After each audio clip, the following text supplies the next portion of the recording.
सरकार गरीब विरोधी है, किसान विरोधी है। ये आम बजट जो है, इस आम बजट से देश का भला होने वाला नहीं है।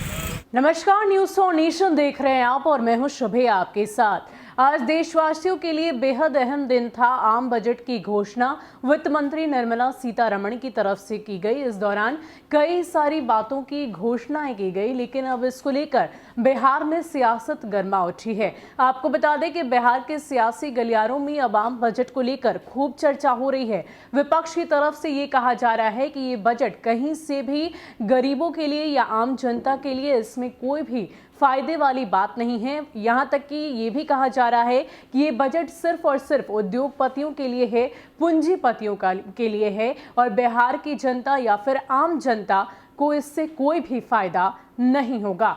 दरअसल इस बात की जानकारी राजद के प्रवक्ता मृत्युंजय तिवारी की तरफ से दी जा रही है। पहले आप सुनिए कि मृत्युंजय तिवारी आम बजट को लेकर क्या कह रहे हैं। सरकार गरीब विरोधी है, किसान विरोधी है। ये आम बजट जो है, इस आम बजट से देश का भला होने वाला नहीं है, ये दिख रहा है। इसलिए इस सरकार के रहते देश का भला होने वाला नहीं है और डबल इंजन की सरकार से बिहार को कुछ नहीं मिल रहा है। विशेष राज्य का दर्जा, विशेष पैकेज, पटना यूनिवर्सिटी को सेंट्रल यूनिवर्सिटी का दर्जा नहीं दिला पा रहे हैं, तो 39 सांसद बिहार के कर क्या रहे हैं। इसलिए ये बजट गरीब विरोधी है, जन विरोधी है, किसान विरोधी है। केंद्र की सरकार ने देश की अर्थव्यवस्था को चौपट कर दिया है और पिछले 5-6 वर्षों की तरह इस बार का भी बजट जो है वो सिर्फ पूंजीपतियों और उद्योगपतियों के लिए है।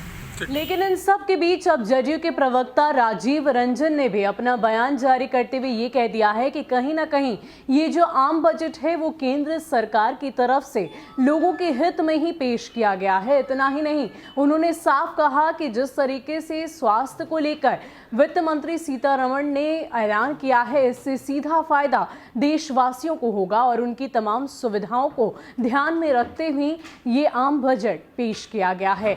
इसके अलावा जदयू प्रवक्ता राजीव रंजन आम बजट को लेकर क्या कुछ कह रहे हैं, छोड़े जाते हैं आपको उनके बयान के साथ। आज देश के वित्त मंत्री श्रीमती निर्मला सीतारमण ने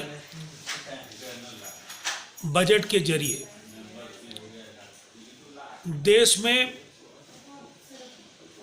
स्वास्थ्य को लेकर के जो हमारी चिंताएं हैं उसको काफ़ी हद तक महसूस किया है और एक बड़ी राशि का प्रावधान वैक्सीनेशन के साथ साथ स्वास्थ्य मद में किया गया है। सीनियर सिटीजन से लेकर कृषि के क्षेत्र का सवाल हो या क्षेत्रीय विषमता को लेकर कई ऐसे ऐलान हैं जिससे विकसित और पिछड़े राज्यों के बीच का जो विकास का फासला है वो कम हो सकेगा। यह एक संतुलित बजट है और निसंदेह कोरोना संक्रमण के एक मुश्किल दौर से देश उभरा और जो अर्थव्यवस्था के लिए मुश्किल स्थितियां थी उनका सामना करते हुए एक उम्मीद बंधाने वाली बजट इसे हम कह सकते हैं।